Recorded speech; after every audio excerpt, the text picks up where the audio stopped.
What do you get when you mix CSGO and Overwatch? Well, yeah, you probably guessed it. You get Valorant.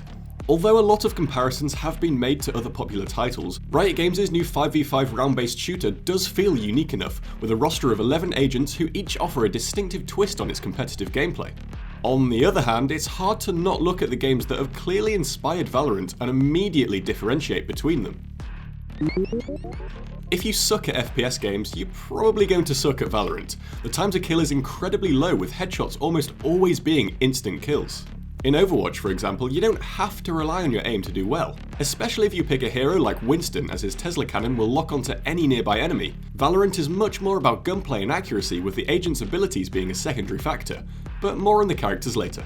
There are currently 2 game modes in Valorant, in which there is an attacking team and a defending team. The attackers must plant the bomb, called the spike, within a time limit or eliminate all of the opposing players. Sound familiar? The core game mode, currently just called Unrated, is 1st to 13 as you buy weapons, shields and abilities before each new round starts. Obviously, if the match is very even, it could go to a total of 25 rounds, ending 13-12. With each round lasting a couple of minutes, that could be an hour of gameplay for one match. From my experience, the average length of a whole game was around 35 minutes, though this still felt too long for me, especially as you can't swap between agents mid-game. You pick one and you're stuck with them, which isn't too friendly for new players trying to learn each character. There is an area where you can practice with the agents on your own, but it's not the same as learning how different abilities work in a competitive environment. The other game mode is Spike Rush, which produces faster-paced, more arcade-like gameplay. This time it's best of 7 rounds, so matches only last around 10 minutes. The whole lobby gets the same random loadout, and there are special power-up orbs scattered throughout the map, allowing you to upgrade your gun, get a health boost, temporarily blind the enemy, or even get the infamous golden gun, which of course is a one-shot kill. I'm hoping more game modes are added in the future, but Spike Rush definitely gives Valorant a new lease of life for me after playing the core mode for a few hours. Although you do need to have at least some mechanical skill to do well in Valorant, when you eventually pull off a clutch or an impressive kill with your agent's ultimate ability, it's more satisfying than anything I've experienced in a competitive multiplayer game for a long time. Yes, even more satisfying than getting the dub in Warzone.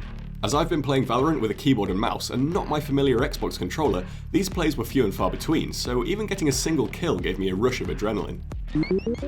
There's a good variety of agents to choose from in Valorant. All abilities are designed to complement gameplay instead of being an overpowering force. The way you approach a situation can differ massively depending on what agents are on your team. For example, Master Archer Sova has a recon arrow allowing you to see enemies through walls. Viper can set a poisonous trap and wait for enemies to pass through a choke point. And Omen can teleport behind enemies to catch them unaware. A lot of the agent's abilities have clearly taken inspiration from games such as Overwatch or Rainbow Six Siege, with some being almost identical. Apex Legends showed that it's possible to create a new ensemble of heroes with captivating personalities and distinctive powers.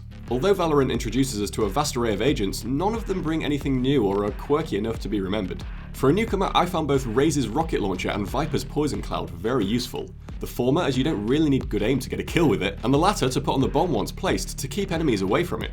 Jet's Bladestorm looks really cool too.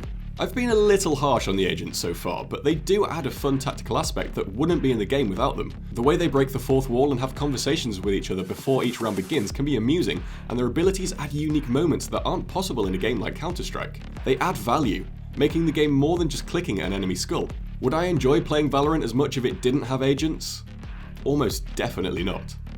There are currently only 4 maps in rotation, but they're all brilliant, offering a mid-area with flanking routes either side, so players coming from other FPS games can adjust as easily as possible. One map has teleporters, and another has a secret tunnel, as well as strategic vantage points that you learn over time. Another map gives the attackers the option of 3 bomb sites instead of 2. You can tell that Riot have really tried to vary the playstyle even with the limited maps on offer. The minimalist cartoon-like art style is for the most part pleasing on the eye, but a lot of the environments and even the agents themselves look dated.